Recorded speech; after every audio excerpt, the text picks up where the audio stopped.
student of Civil Engineering Department, Politeknik Negeri Bandung. I would like to present my paper about using sacrificial anode cathodic protection to protect the steel bridge girder toward corrosion.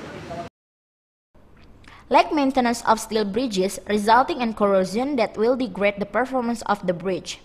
Corrosion is one of environmental phenomena and the occurrence cannot be predicted and controlled. Corrosion will make the steel material become porous until perforated. If this occurs, the performance of steel bridge will decrease. Corrosion occurs because steel as an anode react with the environment such as rainwater and gases as the cathode. In anode, iron loses into the environment and become oxidized to Fe2+. As a result of the formation of Fe2+, two electrons are released to flow through the steel to the cathodic area, where they are taken up by oxygen to form hydroxyl ions. The resulted ions react with the Fe2+ to form the mixture of hydrogen iron oxide, known as a rust. The steel bridge girder is very instrumental on the steel bridge for holding the load. The corrosion is possible to occur to steel bridge girder when the upper flange of steel bridge girder contacts directly to the basic surface of reinforced concrete. For example, in the rainy season, the rainwater will interact with the concrete, then it absorbs the water and becomes wet. When the wet concrete interacts with the upper flange of girder, the corrosion will occur.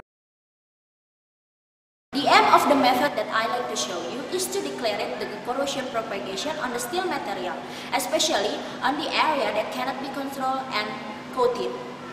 The method is using sacrificial anode cathodic protection that has been applied to the elements that burn underground and cannot be controlled visually, such as steel pipe, and reinforced concrete. The sacrificial anode cathodic protection uses the electrochemical concept, in which the steel bridge girder as the cathode and will be protected by sacrificial anode.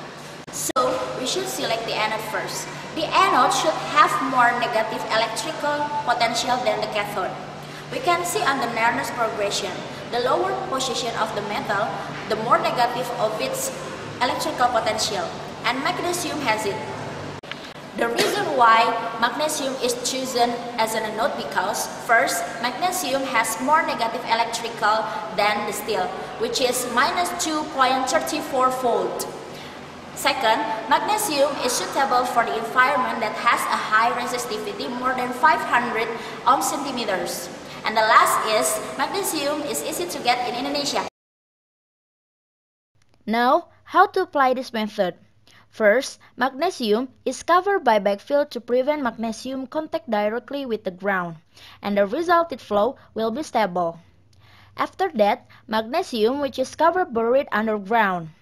Next, we should install the copper wire to connect the cathode and anode system. The application of copper wire is not by wrapping along the girder, but by connecting to one point of the girder both ends. And then, the copper wire is welded. In this method, the coating is still needed as an early protection. The following steps to control the anode system supplanted in the girder are: first, when the method is installed, the cable should be connected to the anode system and covered by pipe on the surface of the ground. Next, we put standard electrode, it's copper sulfate electrode, on the surface of the ground. And then, connect the cable and standard electrode by using multimeters. If the result is more than minus 0.85 volt, it means the anode is ineffective again and should be replaced or added. The advantages of this method are: first, it's a long-term protection because the need of anode has been calculated for period being played. Second, it's not necessary to have a surge energy. Third, it's easy to do. And the last is, it doesn't require a special training for workers to install it. The awareness of steel bridge maintenance should be increased, especially on the steel bridge girder, which is very instrumental for holding the load.